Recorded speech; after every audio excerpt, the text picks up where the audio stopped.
as políticas fossem... Ele chamou a atenção para mudanças na questão política, da estratégia dos governadores, que não foi ouvido, né? Então, eu acho que ele está fazendo o que ele pode, da maneira que ele sabe fazer, né? Girão, me desculpe o abuso e peço desculpa, querida colega. Só para dar os dados de Araraquara e Chapecó, porque foram citadas várias vezes e só agora me chegou aqui. Araraquara tem 238 mil habitantes, Chapecó 224 mil. Araraquara registra 24.071 casos de contaminação pela Covid. Chapecó registra 38.316. Araraquara registra 483 óbitos e Chapecó 642.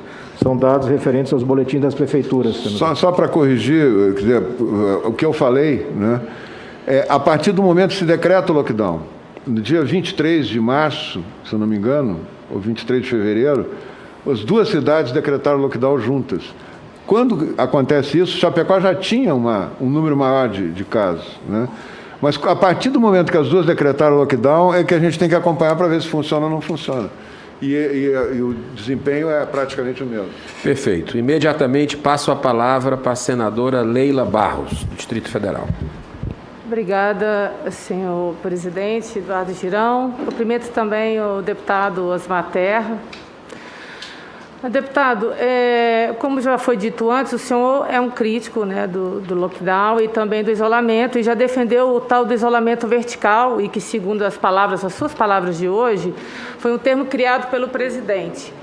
Então, eu pergunto para o senhor defende o isolamento vertical e poderia nos informar se essa estratégia já foi adotada em qualquer país ou em qualquer tempo para enfrentamento de pandemias, e nos apontar os resultados obtidos? O termo isolamento vertical significa, para quem está nos vendo, as pessoas que têm risco de ter forma grave da doença, que são as pessoas idosas ou doentes crônicos, terem isolamento. Isso é correto. As pessoas que estão doentes, infectadas, têm isolamento, é correto. Mas as pessoas que não têm risco maior e que não têm doença, essas pessoas têm que levar a vida o mais normal possível usando a proteção individual, usando um protocolo de segurança para não se infectar, né? Então, é isso aí que eu acho que é a base. E testar bastante, testar o máximo que puder. Voltando à sua pergunta, eu posso lhe dizer que tem vários países que fizeram isso. Um deles foi a Suécia, que fez. Outro foi a Coreia do Sul, que fez. Outro foi o Japão, que fez. Outro foi Taiwan, que fez. Não fecharam as escolas nem um dia, né? E não teve nenhum problema com isso, né? A China fechou a província de Hubei e fez um lockdown, porque era o único lugar do mundo onde tinha o vírus. Então, naquele momento ali, foi uma política adequada. Ela bloqueou a saída do vírus, mas o vírus já tinha saído para a Europa, né? Mas na China ele foi controlado. Eu imagino que foi isso, com a informação que eu tenho. Toda a China, se tu andar na China, em qualquer lugar da China hoje, a vida está normal. Hoje? A vida está normal. Hoje. Não, desde aquela época, a China promoveu o lockdown. Desde abril. Não, o lockdown foi 76 dias. Então, do dia 1º de janeiro ao que corresponde 76 dias depois em março. Então, pegando carona... Há um ano a China está normal. Pegando a carona nessa questão da China, que... o senhor falou sobre as suas previsões e colocou muito a China, né, como um exemplo. Inclusive, as informações que o senhor obtinha vinham muito da China, local em que efetivamente houve poucas mortes em comparação ao tamanho da população. Isso nós já entendemos. Porém, indago ao senhor, por que não usa o exemplo da China com relação aos lockdowns? E, afinal, os números da pandemia na China servem só para orientar as projeções, que até o momento o senhor falou em várias projeções, mas teve um lado positivo que ele não foi analisado pelo senhor e nem foi dado como exemplo, que foi a questão dos lockdowns lá. E o Wuhan, ele teve lockdown total durante dias. E isso o senhor não usou. O senhor usou muitas vezes a China como um exemplo, né, das informações que vinham, inclusive uma informação que era super positiva com relação, que serviria para nós aqui, como uma política ou como uma intervenção, seria o lockdown. E a China fez isso muito bem. Então, por que o senhor usou isso também? Não, Eu estou dizendo que a China tem 1 bilhão e 400 milhões de habitantes. Sim. O lockdown foi feito numa província de 60 milhões de habitantes. Tá, nós estamos... Portanto, 1 bilhão e 340 milhões ficaram fora do lockdown, né? Sim. Quando se dissemina o vírus, senadora, o vírus não tem, ele foge do controle, né? O vírus entrou no Brasil por São Paulo, Rio de Janeiro, Recife, Fortaleza, Zona Franca de Manaus. Ele entrou no Brasil de vários lugares, não tinha mais como fazer esse tipo de lockdown, a não ser que parasse toda a população, fizesse a supressão, parasse todo mundo em casa, fechado, sem sair de casa, no país inteiro. Isso não tem como fazer, senador. Né? Isso aí é uma teoria, não é na prática isso não existe. Né? Então, o Brasil não podia ter feito isso. Né? Os outros países também não fizeram. Os outros já tinham... A Itália entrou por Milão. Por que Milão foi o lugar mais importante da epidemia no início? Lá? Porque Milão é a mesma economia de Wuhan. Eles têm uma relação muito forte na questão de design, de modas, de confecções. Tem 20 mil chineses morando na Lombardia, em volta de Milão, que são originários, a maioria de Wuhan. Então, esses, ao viajarem, trouxeram o vírus. Mesmo depois que fez o lockdown lá, eles já tinham viajado. O vírus vem antes, ele circula antes da gente descobrir que ele existe. Né? Então, foi isso que aconteceu lá. Boa tarde, estamos de volta com a cobertura da CPI da Covid aqui no Direto de Brasília, na TV PT, no nosso canal no YouTube. Eu sou a Mariana Jacob, esse é meu sinal em Libras. Nós hoje ouvimos Osmar Terra, ele ainda está em depoimento, que está finalizando agora na CPI.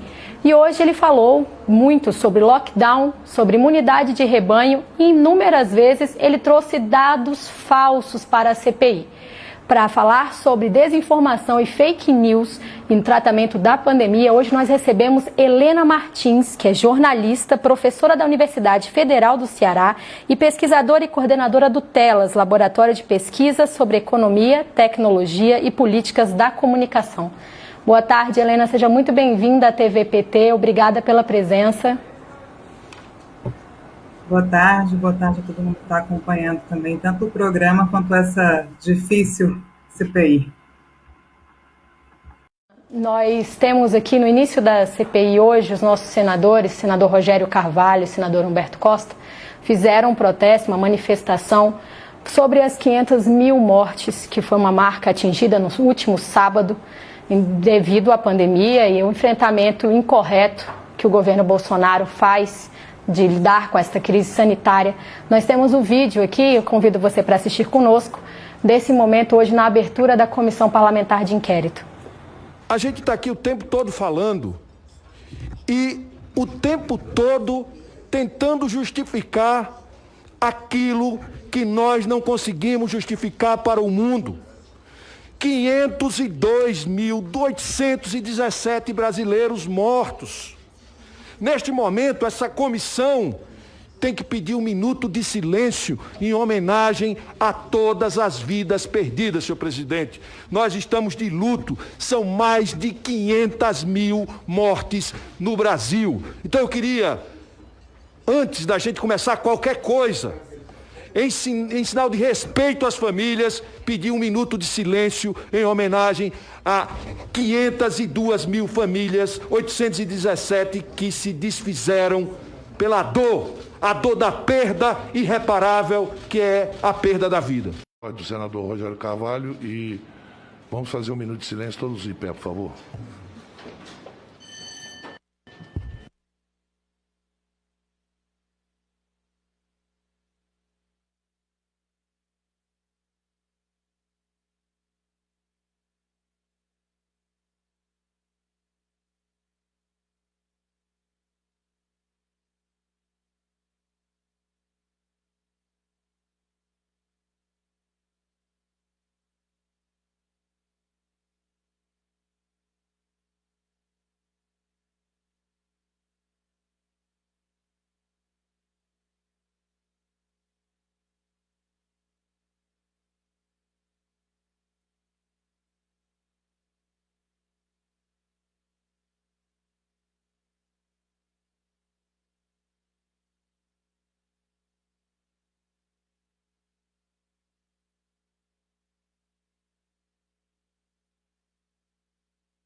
Bom, um momento muito marcante hoje na Comissão Parlamentar de Inquérito.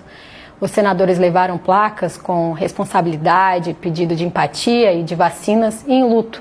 Outros senadores, além da bancada do Partido dos Trabalhadores, também fizeram sua manifestação.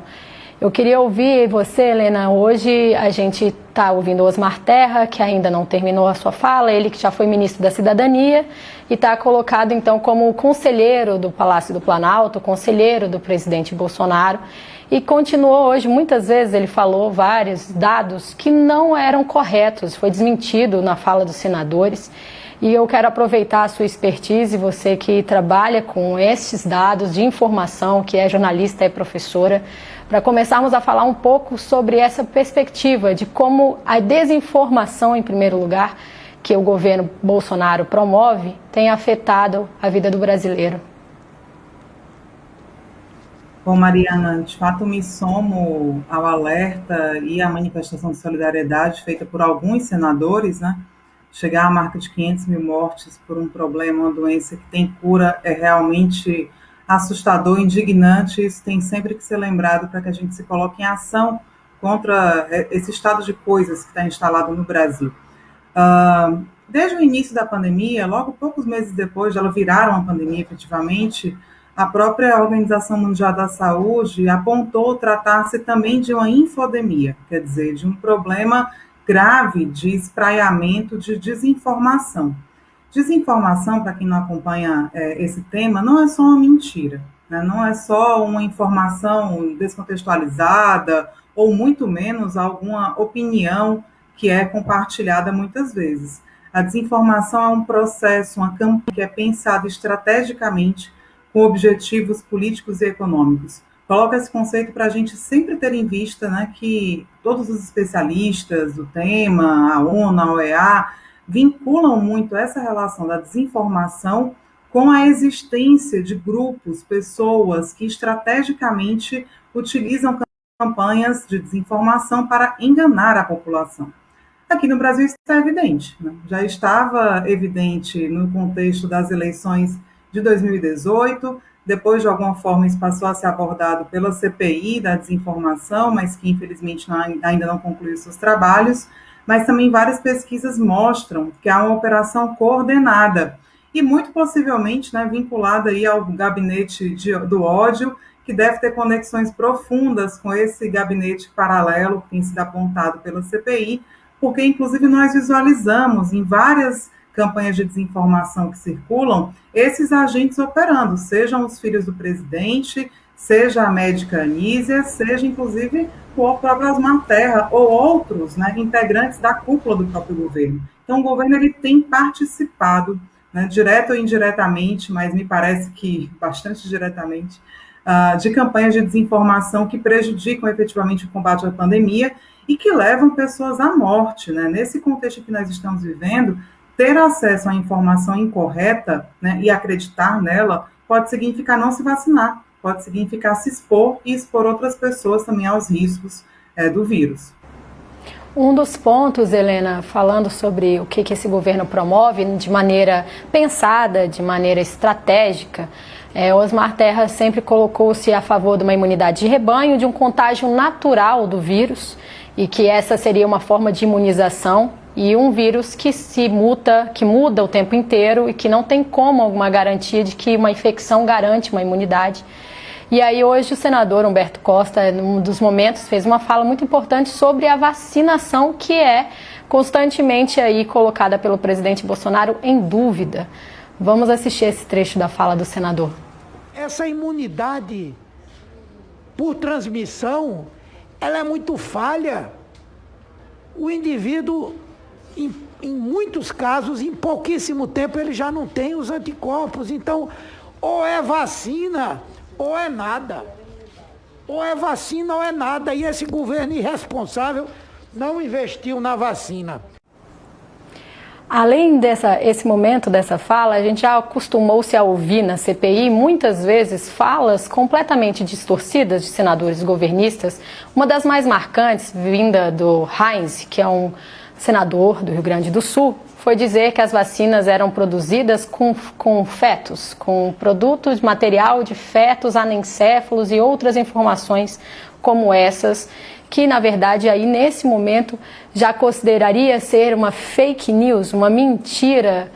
Como é isso, Helena? Porque o presidente já falou que ia virar jacaré, que a vacina não tem eficácia, uma série de outras histórias como essa, que não só desinforma a população, como você já explicou, mas nesse caso é uma mentira, já foi desmentida muitas vezes. Como se combate e enfrenta isso? Então, Mariana, efetivamente, em alguns casos é difícil perceber o que é uma desinformação, porque muitas vezes esbarra até mesmo no debate sobre a verdade, quem vai definir, né, uma verdade, etc. Mas nesses casos que você trouxe, já está completamente explicitado, né? Se trata, sim, de uma mentira. É possível mostrar como é que a vacina é feita, isso já está absolutamente conhecido, é possível apontar qual é o tratamento mais eficaz a partir de pesquisas, então não tenho mais dúvidas de que se trata de mentira, né, por parte, mais uma vez, né, do governo Bolsonaro. Então, combater isso, né, deve levar à mobilização de diversas instituições.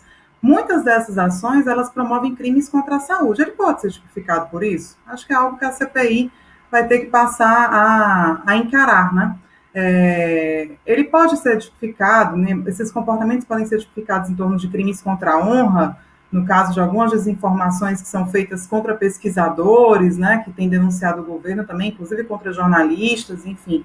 Acho que há vários caminhos para tentar se combater diretamente, inclusive nessa esfera, né, penal, a desinformação. Além disso, outros caminhos têm que estar necessariamente na nossa discussão, né? É necessário ter em vista que as plataformas digitais têm algum grau de responsabilização, porque o modelo de negócios delas permite essa desinformação acontecer, seja porque é baseado em dados, permite o tipo de direcionamento de conteúdos para determinados públicos a partir de uma série de categorias, né, de visualização de características desses públicos, o que vai dar, inclusive, em outros problemas, como os chamados filtros bolhas, enfim.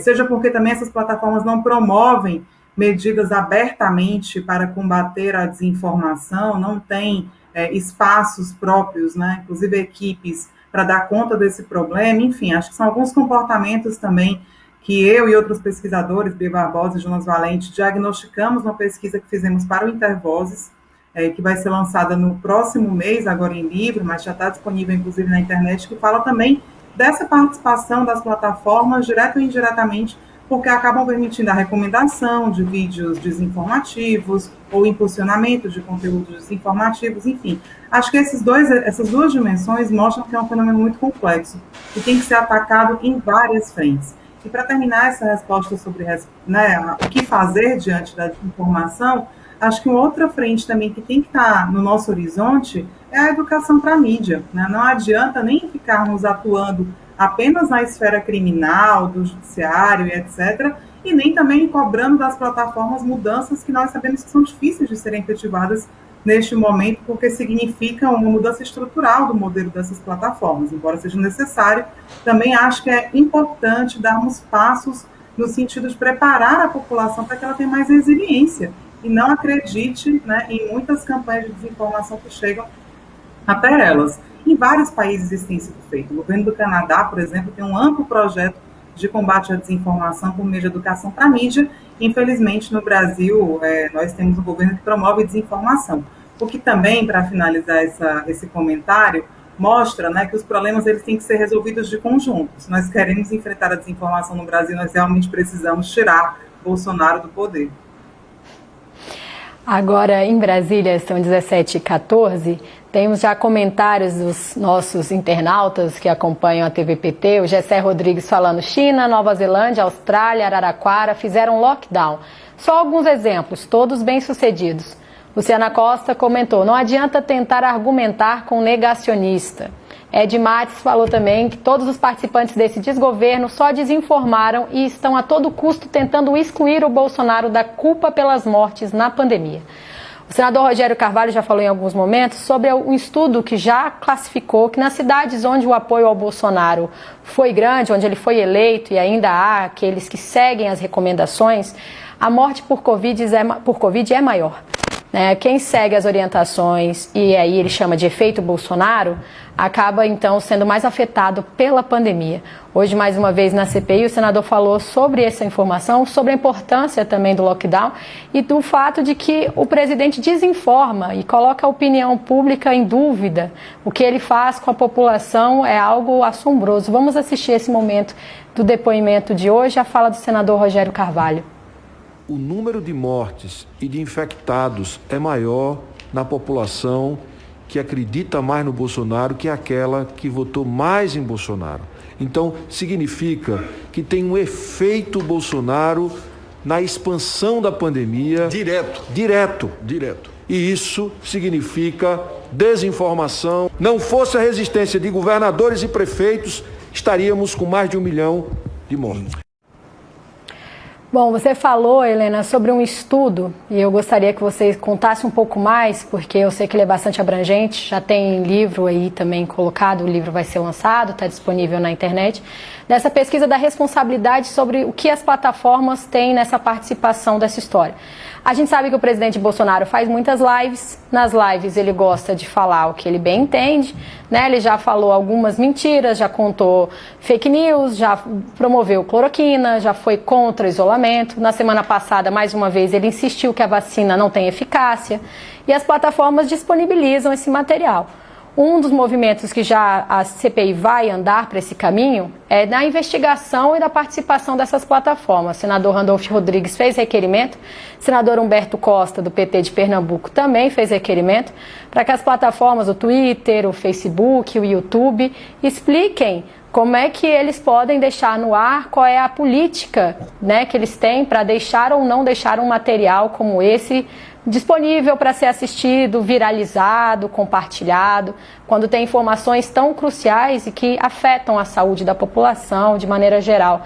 Você falou sobre um modelo de negócios, né? Para quem a gente que é leigo na história aqui, como quem nos ouve também na Rádio PT ou que nos assiste aqui, é importante pensar que essas plataformas ganham dinheiro, né? E quem promove esse conteúdo também ganha dinheiro. Todo mundo que visualiza e compartilha gera mais uma moedinha que entra ali na conta, né, daqueles que promovem esse conteúdo. Então, quero ouvir você um pouco mais sobre como é que funciona essa história, o que é esse modelo de negócios, como as plataformas lucram, quem lucra, para onde vai, quem paga por isso, como funciona. Alguém está ganhando dinheiro ainda por cima, além de desinformar a população, alguém ainda está lucrando com isso? Está lucrando e está lucrando muito. Não à toa, essas plataformas digitais hoje estão na ponta de lança, né, de todos os rankings sobre empresas com maior capitalização nas bolsas de valores no mundo todo. Então, elas estão lucrando muito com isso. O modelo dessas plataformas é um modelo essencialmente publicitário, né? Então, eles estão lá oferecendo conteúdos e estão ganhando dinheiro com a audiência que é gerada por esse conteúdo. Enfim, eles vendem, né, a possibilidade de alcance. No caso do Facebook, eu posso colocar lá um post. Para esse meu post atingir muitas mais pessoas, hoje, praticamente necessariamente, eu tenho que pagar por isso, é o que a gente chama de impulsionamento. No caso do Google, para que a minha pesquisa resulte, uma pesquisa que você faça, resulte, por exemplo, no meu site, muito possivelmente também eu tenho que pagar para que esse site apareça em destaque pelo Google. Então, são plataformas que elas estão organizando as informações que circulam na esfera pública e estão organizando a partir desse princípio do pagamento. E elas ganham o tempo todo dinheiro com isso.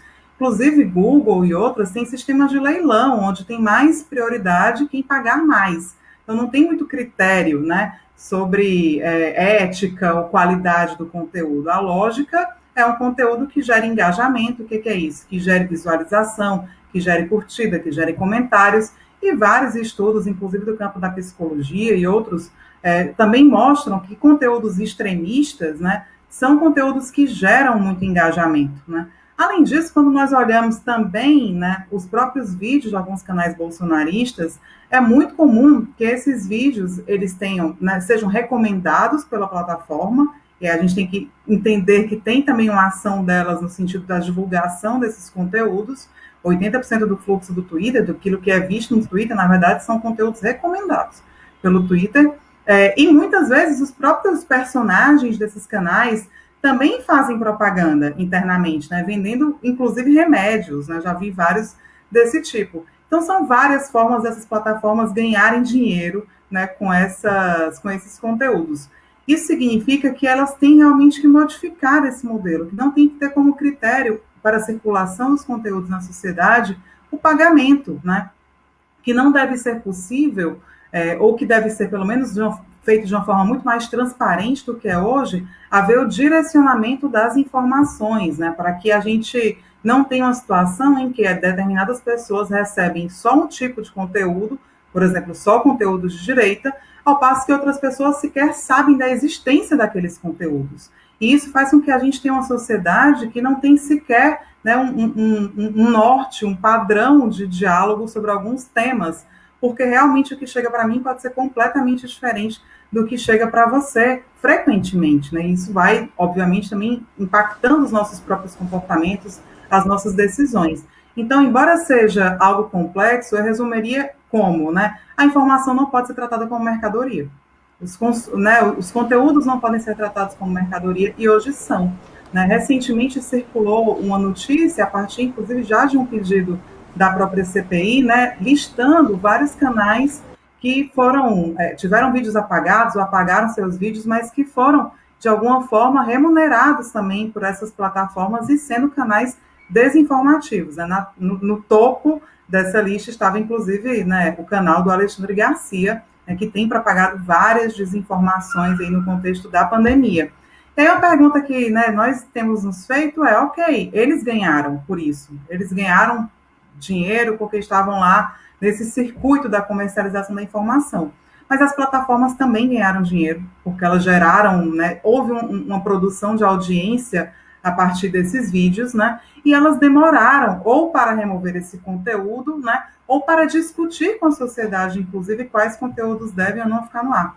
Digo isso porque também acho que é muito importante ter em vista que, ao cobrar uma responsabilização das plataformas, nós não estamos dizendo que elas sozinhas devem decidir o que deve permanecer ou não no ar. Acho que isso pode acontecer em casos muito específicos, com muita urgência, como inclusive tem previsão no Marco Civil da Internet, mas é fundamental, né, que nós possamos constituir esferas multissetoriais para que esse tipo de política de moderação de conteúdo não seja tomado, né, não seja desenvolvida apenas pelas próprias plataformas que têm seus interesses políticos e econômicos e porque são agentes privados, né, que não devem ter o poder de definir o que circula e o que não circula na sociedade. Então, também é importante que a CPI leve tanto a provocação, né, desse debate sobre os modelos de negócios, quanto também a propostas como ter maior transparência, né, ter maior controle social, ter processos de direito de resposta, ter processos ter devido processo, inclusive, para que, no caso de um conteúdo retirado,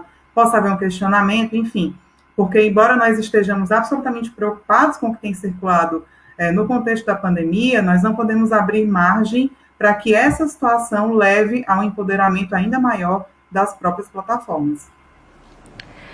Deixa eu te perguntar, Helena, agora falando aqui como usuária de internet e considerando todo mundo que acessa a internet todo dia, recebe conteúdo no WhatsApp, acessa o Twitter, Facebook, Instagram e tem de tudo ali. A quem a gente recorre, como a gente confere uma informação, né? Porque a gente está aqui, tem comentários aqui de quem está conosco falando, olha, a população é tão desinformada que caíram no engodo e a maioria era a favor das sangrentas reformas trabalhista e previdenciária. O Ken Naster colocou, fake news realizada por entes do Estado deveriam ter punições severas, principalmente num país onde a falta de conhecimento é um dos maiores fatores de vulnerabilidade. Então, considerando que a população é que recebe a informação, está mais vulnerável em todos os aspectos, que não está ganhando nem está produzindo conteúdo, mas está recebendo esse tanto de volume de coisas, onde ela corre, para quem ela recorre, quando o presidente da República endossa isso, quando é o próprio presidente também que faz esse tipo de veiculação de informação mentirosa ou de desinformação. Qual é o caminho? O que a população deveria fazer? Suas perguntas e os comentários de quem está acompanhando o programa são absolutamente pertinentes e eles mostram para a gente o desafio de fazer, né, de obter algum tipo de resposta a esse problema no contexto de um país que nunca teve um processo de regulação da mídia. Eu acho que esse é um ponto fundamental também para ser levantado e discutido aqui, especialmente nesse espaço, inclusive, né?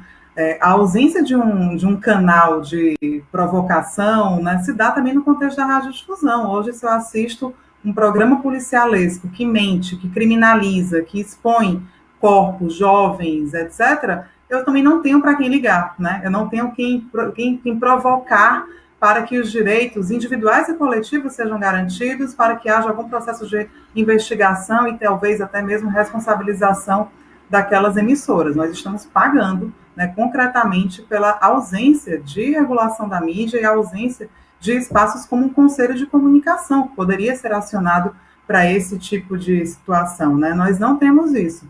Hoje, os processos de checagem, né, de verificação das informações, eles são feitos muitas vezes por entidades, por ONGs, por agências de verificação, né, por grupos de mídia também, e que ficam batalhando para que essas verificações, essas checagens, cheguem até a população. Porque nessa lógica de difusão de conteúdos da internet, né, dada a velocidade, o volume de informações, né, que circulam na rede, nada me garante que a verificação de uma informação feita pelos fatos ou por outros tipos de agências que têm muita importância e capilaridade chegue até as pessoas que receberam aquela mentira, né? Então, de fato, é um problema complexo. E também uma menção que eu achei interessante, né, ao apoio das pessoas às reformas em curso, reformas que retiram os nossos direitos, né, que vão de encontro à realidade vivida por essas pessoas, inclusive. Isso só pode ser entendido no contexto mais amplo, né, de uma constante divulgação, exposição dessas opiniões também pelos meios tradicionais, que se não estão, neste momento, né, nessa esfera de desinformação em relação à pandemia da Covid, mas historicamente estiveram, né, propagando pelo menos notícias ou posicionamentos muito tendenciosos e sufocando outras visões de mundo e outras visões sobre esses temas, né? Então, mais uma vez, o problema da desinformação, ele tem suas especificidades no campo da internet, mas ele tem que ser lido também dentro de um contexto, né, de total ausência de democratização da comunicação, de regulação da comunicação e de informações, né, das pessoas sobre como a mídia realmente funciona. Daí também, Helena, a importância da educação para a mídia, como você falou, para que isso seja colocado, para que nós, como usuário, tirar o melhor proveito do que tenha sendo vinculado na internet, em qualquer outro lugar. Eu quero te agradecer muito pela participação. A CPI vai começar a enveredar por esse caminho mais e mais. Acho que o Brasil, de maneira geral, o mundo também, né? Como a informação flui num fluxo muito rápido, as coisas chegam com uma velocidade tremenda. E essa história de checagem ficou muito forte na CPI, dado tanto de mentiras que já foram ditas pelos depoentes dentro da comissão e fora dela também. Te agradeço bastante, quero deixar as portas abertas, porque nós devemos chamar outras pessoas da comunicação, do direito à comunicação, para trazer essas informações para todos que nos acompanham aqui na TVPT. Reforço os agradecimentos feitos anteriormente. Muito importante, né, ter esse espaço para discutir mais esses temas.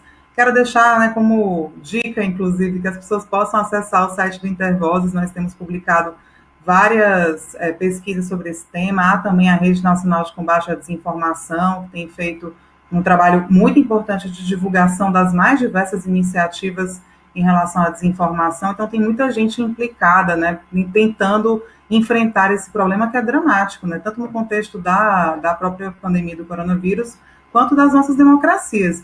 Acho que a CPI pode ter um papel muito saudável no sentido de fomentar esse debate, de fazer com que haja mais informações circulando sobre ele, e quem sabe também recomendando propostas, né, de atuação, propondo formas de cooperação, de maior transparência, de participação social na própria gestão dessas informações que circulam na internet. Então, pode ser um caminho interessante, eu torço para que isso aconteça e para que a gente também consiga efetivamente alcançar os grupos que estão promovendo desinformação, cotidianamente criando conteúdos para enganar a população, inclusive podendo levá-la à morte. Também esperamos. Obrigada, viu, Helena?